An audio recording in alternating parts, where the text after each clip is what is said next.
Every creative person has someone that they look up to, someone that they idolize. I really look up to David Fincher, David Lynch, H.R. Geiger, and, of course, H.P. Lovecraft.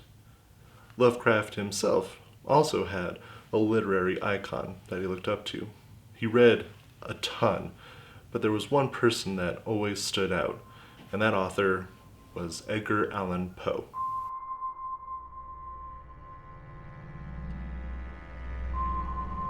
Hello, and welcome to the Eldridge Collection. My name is Aaron Peterson, and I will be your curator. Today, we're talking about The Outsider by H.P. Lovecraft.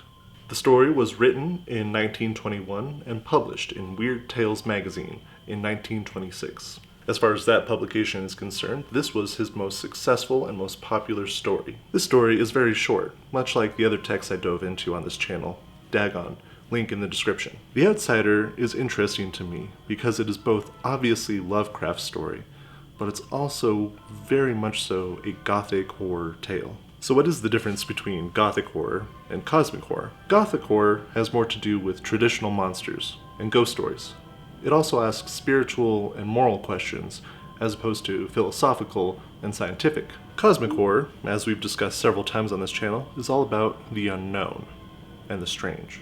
Lovecraft grew to become known as the master of cosmic horror, much like Edgar Allan Poe was known as a master of gothic horror.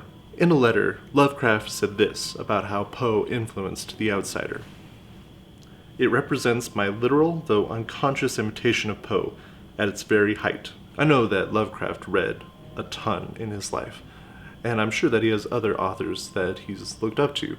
But this story in particular is one that I can definitely point to and say, yes, this was influenced by someone else, and it's something that he acknowledges too. Now, you might have noticed that I'm not talking too much about the actual story itself, and that's because I don't want to spoil it. I think it has a great ending, and I get kind of tingly and, spine shivery just thinking about it. It's really short, 4 pages, 5 pages, depending on the publication, and I really want you to check it out and experience it, going in blind yourself. I can tell you that the basic premise is that there's a lonely man in a strange castle, and I'll just let you go from there. If I had to take one tale from Edgar Allan Poe to compare to The Outsider, I would say The Mask of the Red Death. It matches a lot in both tone and dread.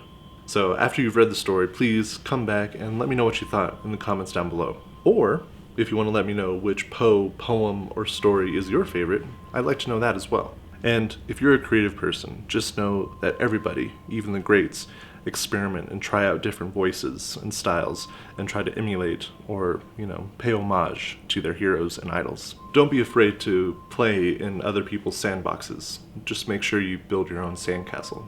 If you want to help this home for the strange and creative, please like, subscribe, and share this video. It would mean a lot to me.